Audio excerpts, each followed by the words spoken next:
You're listening to a Nerds podcast. All things nerds, music, horror movies, pro wrestling, video games, anything nerds would like.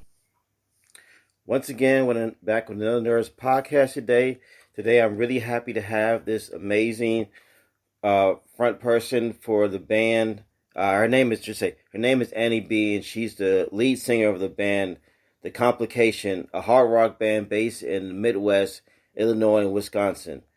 How you doing this morning? Hey, thanks for having me, Cordell. How are you? Pretty good. Thank you for actually nice enough to take time out of your day to allow me to just have a conversation with you about your band. I think it's really awesome. Well, the pleasure is mine. Thanks for having me. Thank you. Now, I know you checked out the band. I checked out. It was the guy from Bangladesh. It's not my very proud one. I was excited to interview him, but I think the audio was so horrible, and on his side was really bad, so I couldn't understand him. So that was I'm not upset about that one, but if the sound was better, I think I would have had a better interview. So that wasn't a very good word. I'm not. Don't worry about it. Don't worry about it. It's all good. Yeah, but first of all, thank you again for allowing me to do this. I'm going to keep saying thank you because I'm very grateful. And I would never want anyone to think I'm never ungrateful for letting me to interview anybody. I'm so grateful. Now, saying that, are you musically trained as a kid? Are you trained musically? I'm trying to say. Well, it's funny because I play guitar for the band and I sing, but my original instrument is the organ because my mom used to play the organ at church. Okay. So she bought an organ for the living room, and all three girls in the family, including me, had to take organ lessons when we were, in grade school. Okay. That's cool, though. Now, yeah. Now, as a kid, what kind of music played in the house as a kid? Well, my mom used to play the organ all the time. So my mom, when she was a little girl, she used to play piano. And when I was in 4th grade, she bought an organ for the living room because she wanted to start playing the organ at church. Mm-hmm. And so she used to play the organ quite a bit when I was growing up, and it inspired me to sit down at the organ and play too. And so the radio was always on playing, whatever songs were on the radio during those years. But just the fact that my mom was playing music, she was playing the organ quite a bit, had a huge influence on me and made me want to be able to do that too. So, the joy of music was in my home a lot. That's and cool. In fact, I think, so my mom was musically inclined, but I think my dad was too, although he was never a musician. Yeah. But I just remember sitting at the kitchen table and he's like, take his utensils and do these little patterns and stuff on the plates and the spoons and stuff like that. So I think that actually, if he were going to be a musician, he would have been a drummer. That's cool. That's right. I like that. Now, and as far as the other band members, my drummer, Dave the Road Dog, his mom was a drummer. Okay, that's cool. And I can't speak about my bass player, Flip. Mm-hmm. I don't know if he had family members that were also musicians, but for sure I know that my drummer's mom was a drummer. That's cool, though. I like that. That's pretty cool. Now, yeah. What music you listen to as a kid? What kind of you enjoy? I would say at an age where music mattered. I would say that. I don't want to say little kid, you probably didn't register, but when music mattered to you. I just remember the first time that I ever heard the Cars. I can't remember what grade I was in, but I heard this band, the Cars, and I just loved them. They were like my very first favorite band. Everybody has their favorite bands at the moment. Oh, yeah. And I remember when I was a little kid, I was really into the Cars, and I just thought that Rick Ocasek was really cool, and I just remember listening to Candy-O, and it was so different, it was really funky, and the Cars music is a little bit, they kind of got their own thing going, so I was a huge huge fan of the Cars. And then just, you know, Paul McCartney, like all the music that was played big on the radio when I was a little kid. And then when John Lennon was shot in 1980, I had never even heard of the Beatles. Yeah. But then when John Lennon was shot in 1980, I was like very devastated because his song "Starting Over" was like a huge hit. Yeah. That year, and I was like, oh my God, I can't believe John Lennon died. I remember crying that morning, hearing it on on the radio. And then I discovered the Beatles because of the, John Lennon's story and, his life as a Beatle and John Lennon's, music. There was all these special radio shows and TV shows about John Lennon and his life and his music. And so the Beatles became my favorite band ever since then. Okay. And so I was a huge Beatles fan, even though I was totally not a generation that grew up with the Beatles. And then also I remember the 90s, I was just a huge fan of Nirvana and the grunge music and Alice in Chains and stuff like that. So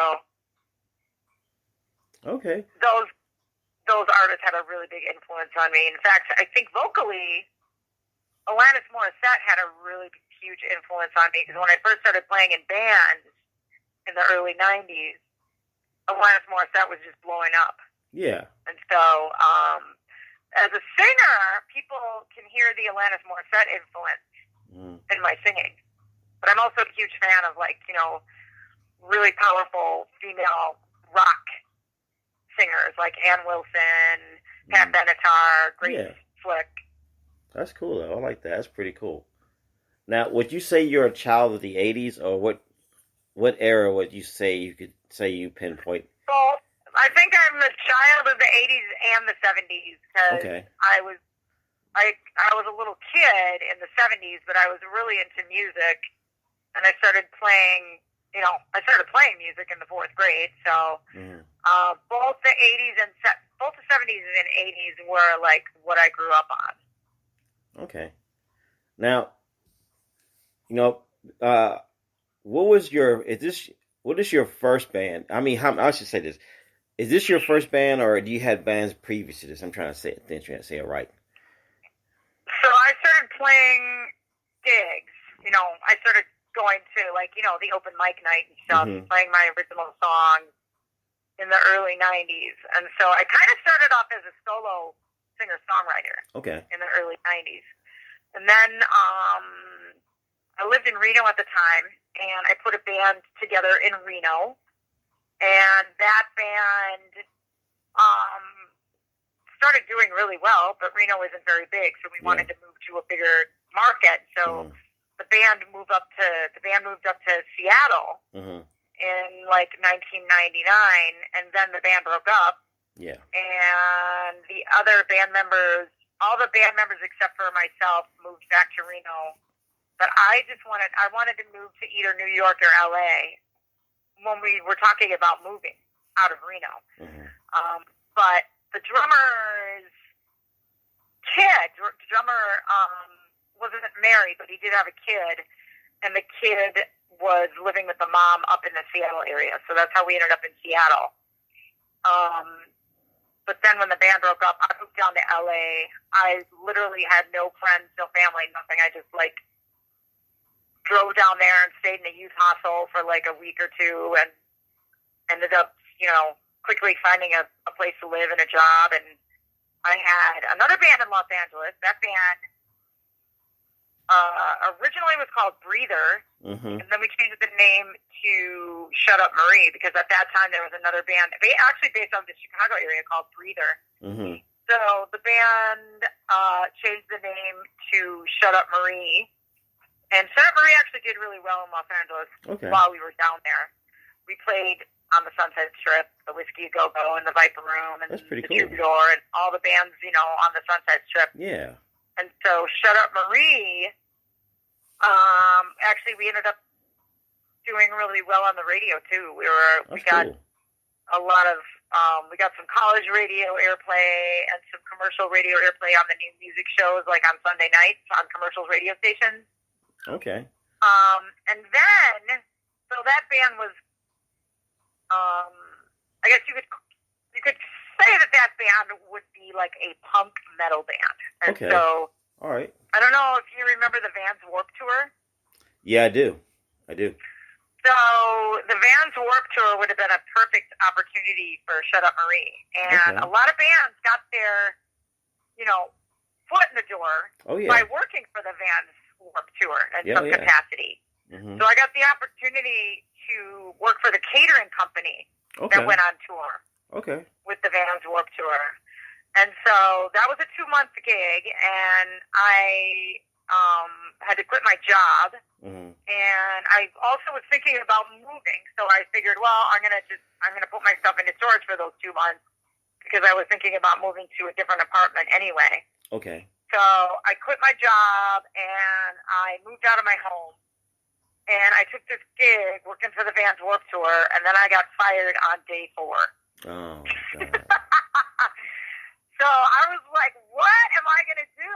I'm like sucks. homeless and jobless. Oh, God. So this was like in 2006. And so what I decided at this time was that I was going to finally figure out how to make a living just playing music and doing nothing else. Because before then, I was playing in bands, yes. I was playing music and recording CDs. And Yeah. actually, the new CD for The Complication is the 9th CD of my career. So I had released CDs with those previous bands that I was in, and I also released the solo acoustic CD. We released a couple of live CDs. But I always had to work at, a restaurant or actually at that time when I took the gig for the Vans Warped Tour, I was working at 2 different restaurants, and I was working at a radio promotions company in Los Angeles. So I was working 3 jobs at that time. So Okay. when I got fired, and I realized that I could actually go on unemployment, Mm-hmm. that was when I told myself, I was like, what am I going to do? I'm not going to crawl back to Los Angeles with my tail in between my legs and, Yeah. go back there. And so that's when I decided to figure out how to make a living.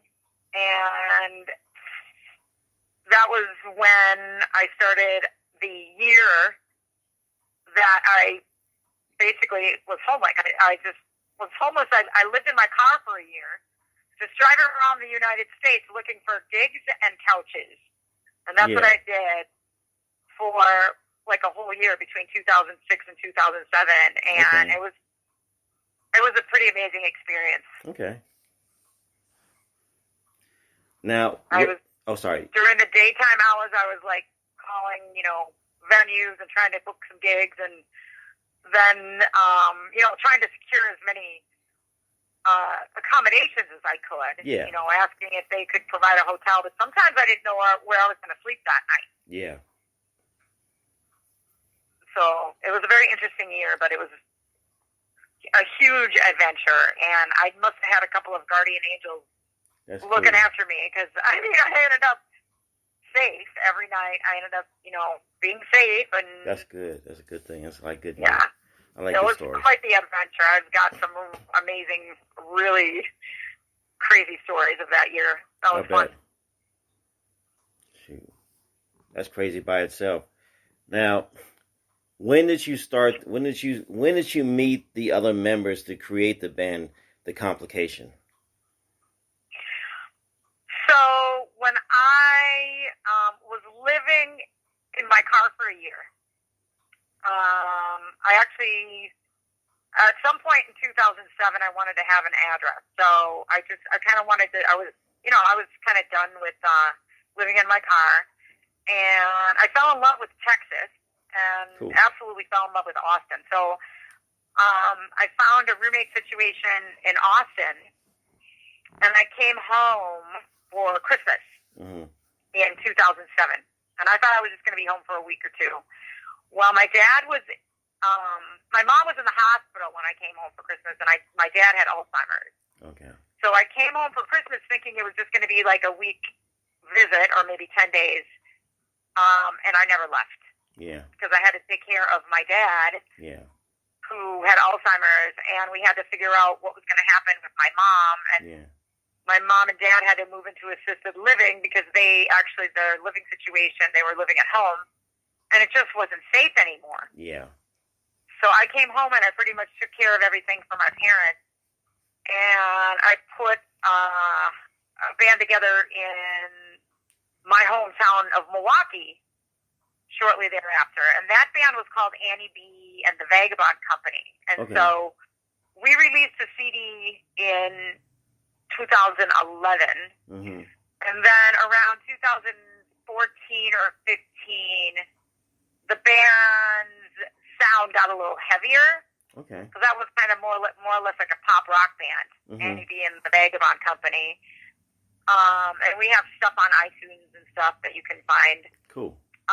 And then when the band's music became a little bit heavier and a little bit more hard rock, that's when I decided to change the name of the band to The Complication. Okay. And so the current members of the band were recruited around 2015 or 16. Okay. So that, because I needed to find band members who could tour. Yeah. And so the guys from Annie B and the Vagabond Company couldn't just up and tour anytime they wanted to. Yeah. So specifically, that is why the current members were asked to join the band back in 2016 or whenever it was. Okay. So that's when these guys joined the band, the Road Dog and Flip. And then we did some touring in 2017. We did a couple of tours with Bovaflex, and we did a tour with Smile Empty Soul.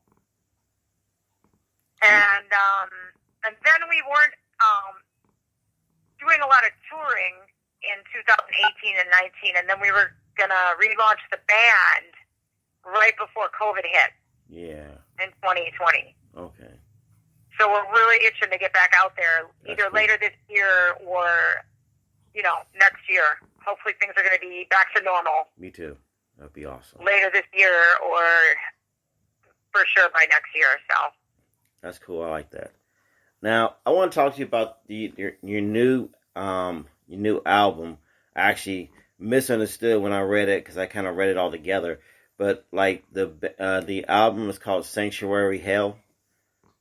No, it's called Sanitary Hell. I still pronounced it wrong. How I did that? I still did it wrong. Sanitary Hell. I don't know how I did that, and I read it. Some people confuse the name of the. I don't know why I keep saying that. I guess I just automatically in my head I just decided with how to say it. But Sanitary Hell. Now I'm saying it right. Sanitary Hell. Yep. So we did release the first single, the title track. Cool. Sanitary Hell. So that is available on Spotify and iTunes and Amazon Music and everything. And our second single, Freeze Frame, was released, I want to say maybe in February. And our third single will be coming out probably in April or May. And the full-length CD will probably be coming out hopefully this fall, maybe September-ish. That's cool. That's awesome. So we're really excited about that.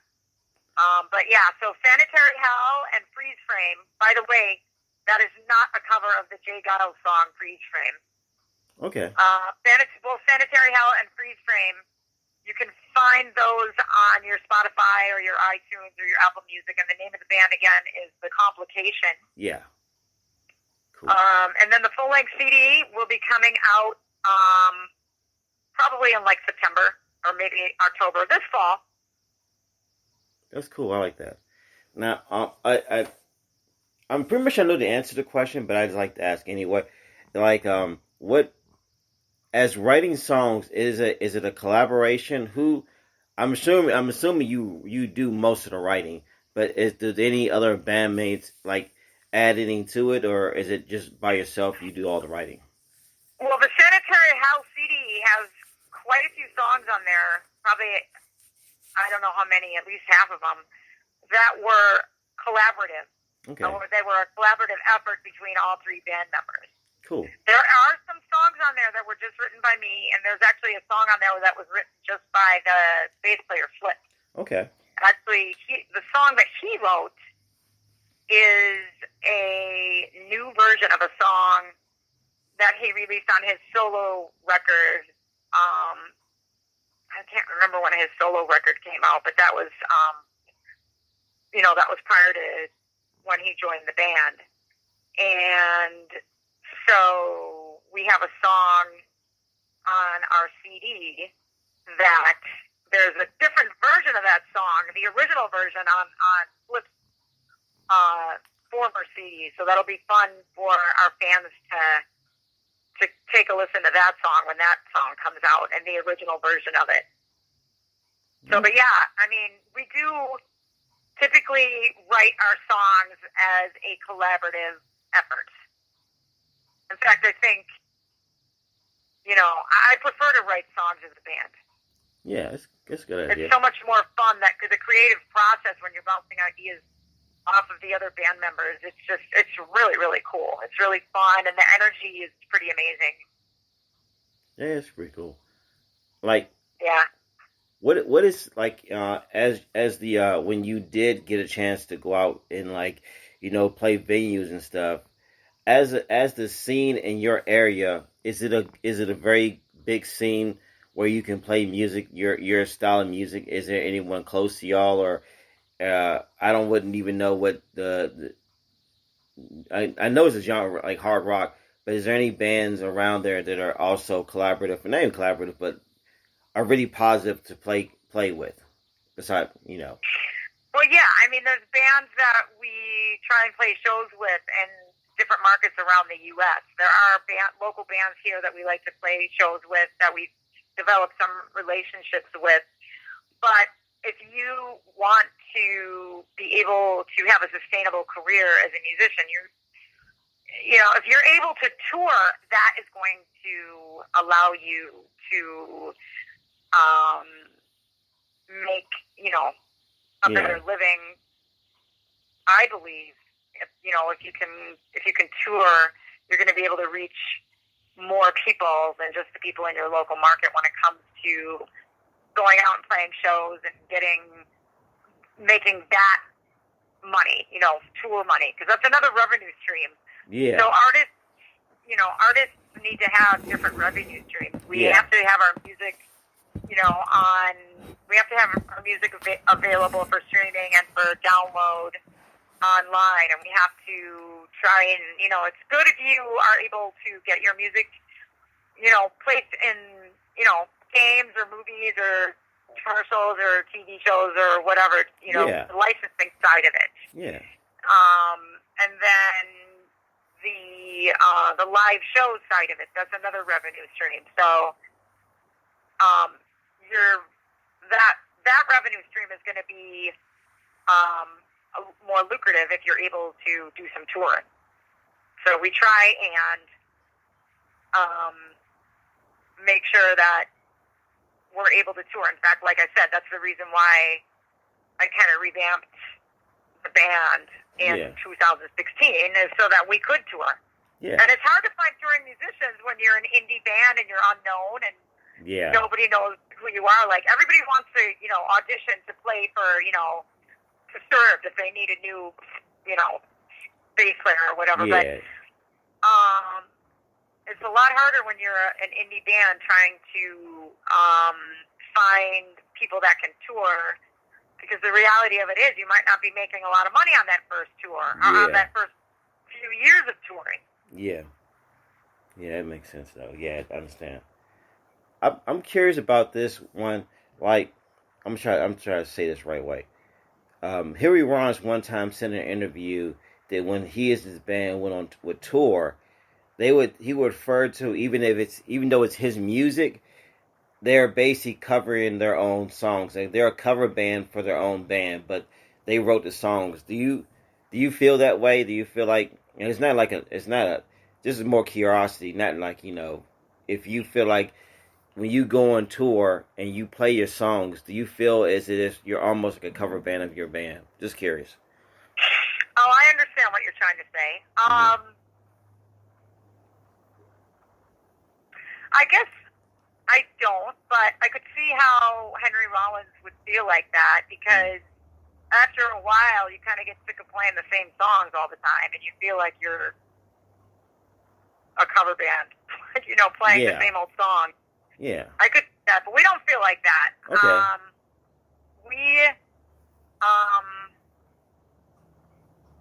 But I could see how an artist would feel like that. Yeah.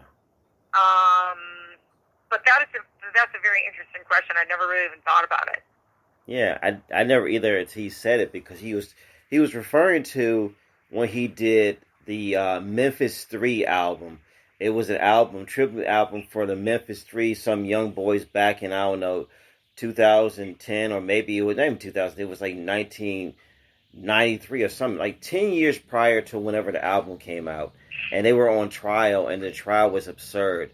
And he wanted to do something to support these kids who were justly wrongfully accused of a crime they didn't commit. It was a misunderstanding and all kinds of stuff. It got real bad. But when he made the album, he was discussing the fact that when he does his songs, a lot of his songs are, and it wasn't a knock, he wasn't complaining, but he was saying it's like you go through the motion that you're like basically playing your own songs, even though you know you wrote them, but you do it so much that it's almost like you're covering your own song. I didn't think he meant it as a diss. I don't think he was even complaining. He was just making an example. I could see that. Yeah. It's like the actor who is playing the part and reading the lines of a script that somebody else wrote. Yeah.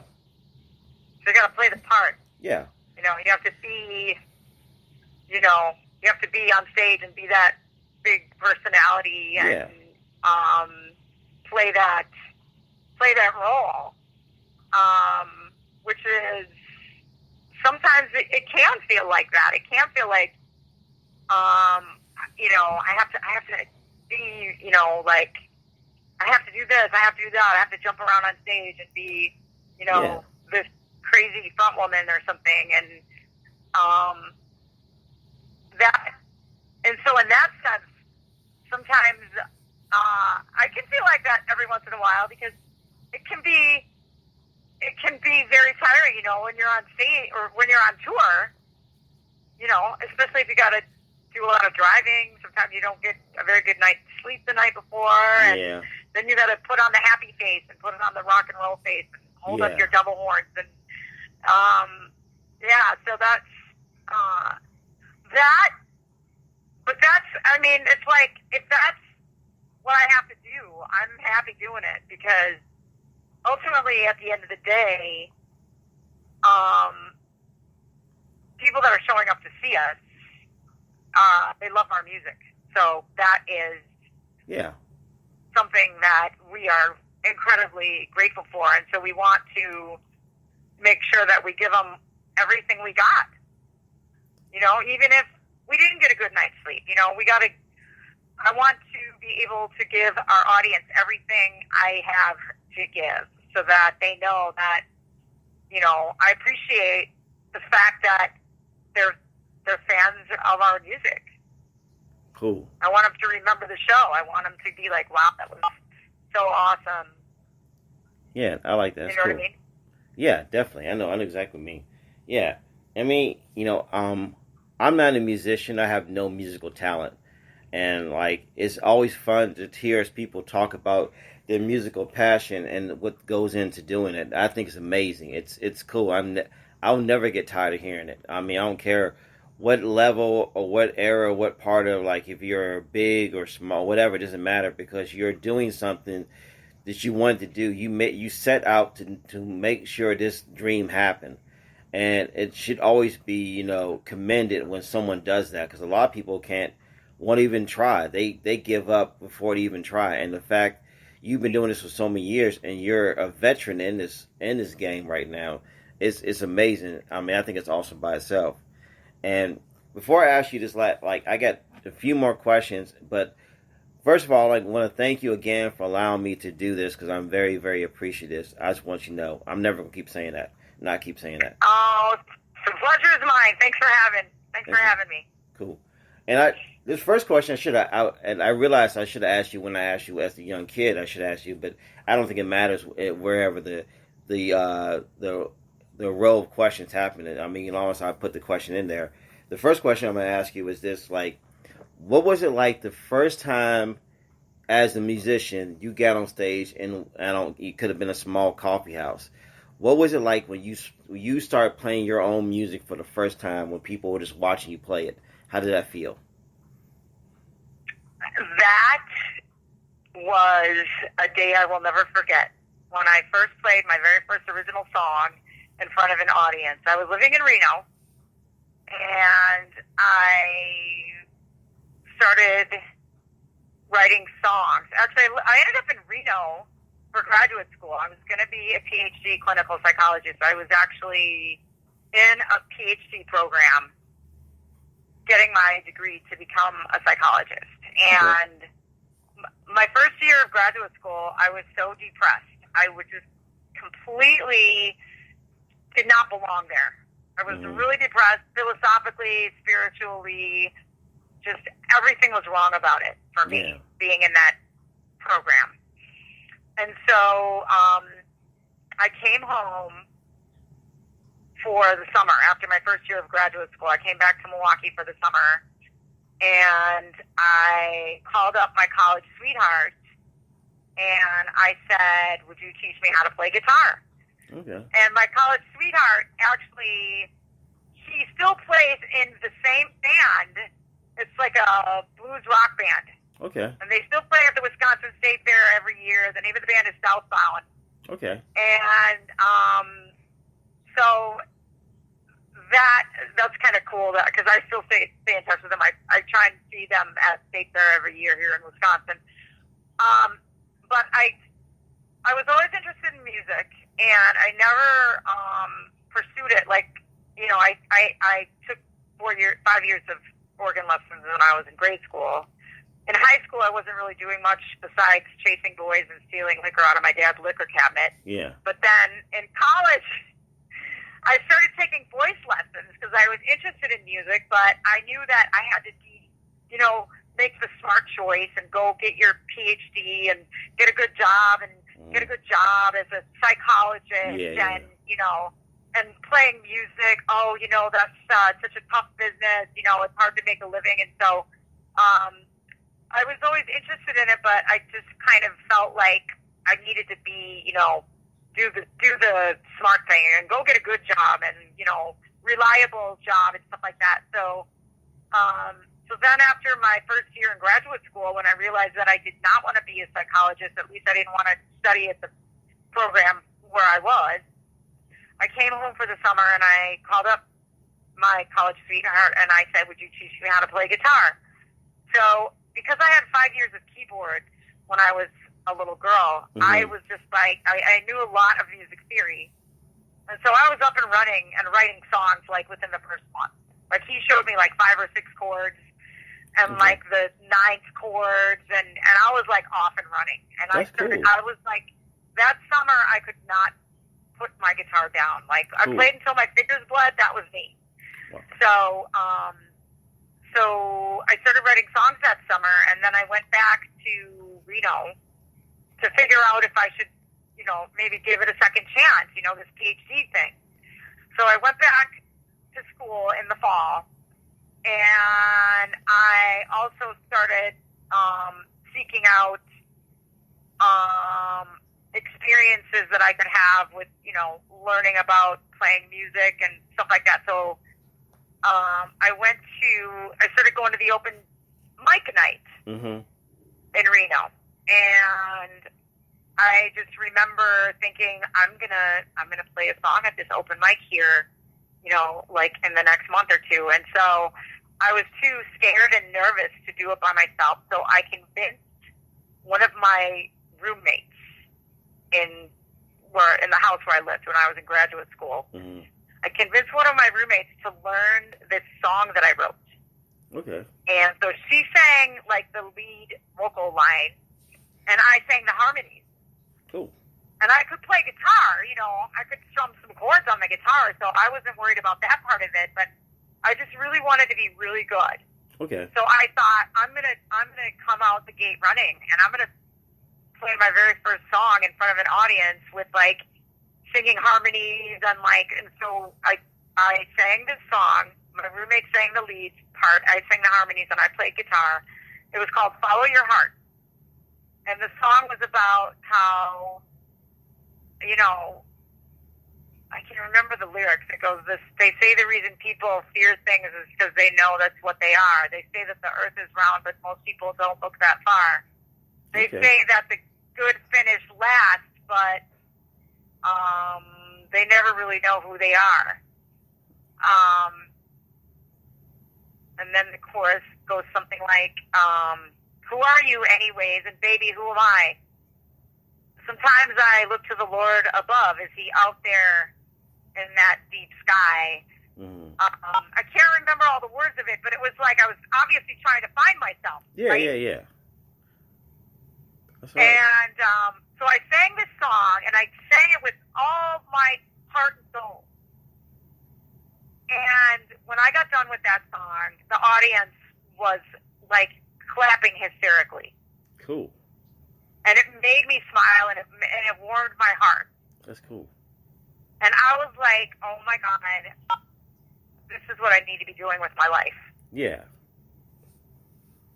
And so it was that point where I knew I had to play music. I couldn't not do it. I don't care if I had to have a day job. I had to play music, and I had to figure out if that's what I needed to do with my life. And so I think I was going to school full time that first semester, and then for the second semester I just went part time. But I should have just quit altogether. The PhD program that I was in. And I started going to that open mic, you know, regularly, and then I started looking for band members, and then I started playing in a band, and then we started playing shows around Reno, and the next thing you know, we're doing really well, and we wanted to move to a bigger market, and so that was how it all started, was with that first song, and like people clapping hysterically after I performed my first original song in front of an audience, and it's just like my heart was just filled with joy. Awesome. That is awesome. Yeah, it was a pretty awesome moment for me. I'll never forget that moment. That is cool. I'm glad you asked that question. Yeah, because it's different for everybody. That's why there's never, like, those questions are not wrong answers. There's none are wrong. I mean, it's your own experience that will stay with you, especially if that's the catalyst for you basically starting your career in the music business. There's always a moment that you'll stick with you. And it could be it's like a mundane moment. It ought to be, but it stays with you, and it becomes more important as the years go by. You can pinpoint that moment, and that's amazing. That's why I like asking that question. Oh, well, thank you. I'm glad you asked. I hadn't thought about that in forever. I don't know when's the last time somebody asked me that question, especially in an interview, but thank you for asking. Cool. I'm glad I asked. Now, the last question I'm going to ask you is basically, this question is going to be a fantasy question. Let's say if you were in a big arena and you can pick any musician you can want to basically play alongside, and this is living or dead, so there's no wrong answer. And I'm just going to give you, well, you can just pick whoever you want. I mean, you can pick as many as you want, whoever you want to pick. But if you could pick from any era of music to basically play alongside you, it could be guitarist, vocalist, whatever, how they would fit in the band is up to you. Who would you pick, and why would you pick them? Any one of the Beatles. Awesome. Any one of them. Awesome. That's pretty cool. Yeah. I do have a fantasy that I can play or write a song with Paul McCartney or Ringo Starr, as they're both still living. Yeah. So that's my little putting it out there. That's pretty cool, though. That's a good Someday it's goal. gonna happen. Paul McCartney is still writing songs. He is, and I think Ringo He's still Starr out does there. that So stuff. is Ringo. Yeah, he's still out there. It's He's gonna still, happen. yeah, it could very well Somebody happen. write him a letter. Tell him there's a little singer-songwriter in Milwaukee that wants to write a song with him. Yeah, that's pretty cool. He might write you back. You never know. Yeah. You're gonna get it wrong. All you can get is a no. That's Well, all you there's only get is a 7 degrees of separation between me and Paul McCartney, right? Yep, exactly. Or me and Ringo Starr. Uh-huh. Somebody knows somebody who knows somebody who knows somebody who knows him. Exactly. Shoot. He said, "Yeah, I know Ringo Starr, man. I know him. I played with the band the other day. Like, you got a cell phone number? Yeah, I got a cell phone number. Matter of fact, he's a big fan of you. He knows you. And like, Right? you never know. You never know. Let's put it out there. Uh-huh. It's in the ether now. So it That's has right. to happen. It's gonna happen, honey. Uh-huh. I love this. This is awesome. Thank you again for doing this, and I hope to talk to you again at some point. Just talk about music. I mean, I would obviously want to talk about your band. That's a given. But, just to talk about anything about music, anything that's, because I would like to, just to hear your views in music in general and your technique and how you practice and how you write, construct songs, anything, because this will all be new for me because I have no talent whatsoever. So whatever you say will be fascinating to me. Well, maybe we could do another interview when the album comes out. Awesome. I like that. Pretty cool. That would be cool. That would be awesome. But thank you so much for having me, Cordell. I really appreciate it. Thank you. It's a lot of fun. Thank you for doing it. And I hope you have a good rest of your day. Thank you so much. God bless. You too. God bless you too. See you. All right. Take care. All right. That was Annie B from the band The Complication. It was a very amazing band, and I'm glad that she took the time out of her schedule to let me interview her. And hopefully down the line, when her album drops and all the awesome songs hit, hopefully we get to talk about that band the album, not the band too. And that would be awesome to talk to them. And today I'm going to play music.